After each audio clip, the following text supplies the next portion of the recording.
Nous avons vécu en 2023 une année très particulière sur le plan de la violence liée au trafic de stupéfiants.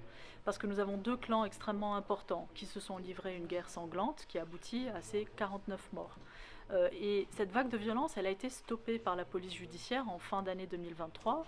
Il y a 80 personnes qui sont actuellement sous les verrous, qui sont liées à ces deux clans et qui sont en attente de jugement. Et c'est ce qui permet justement une nette diminution du nombre d'assassinats ces 3 derniers mois à Marseille comme ailleurs dans les Bouches-du-Rhône.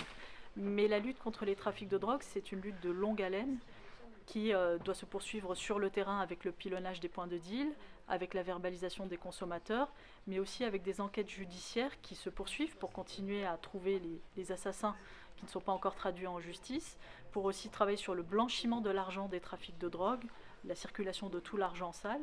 Et donc on sait très bien que ça va prendre encore des années et que c'est un combat de tous les instants. Nous avons, dans le cadre du plan Marseille en grand décidé par le président, bénéficié de très nombreux renforts qui nous ont permis de multiplier les opérations et d'avoir des chiffres totalement records d'interpellation de trafiquants, plus de 2300 trafiquants interpellés l'année dernière dans les Bouches-du-Rhône, de très nombreuses saisies d'armes. Je rappelle que nous avons saisi 107 fusils d'assaut l'année dernière, c'est une hausse de quasiment 50% par rapport à l'année précédente qui était déjà une année record.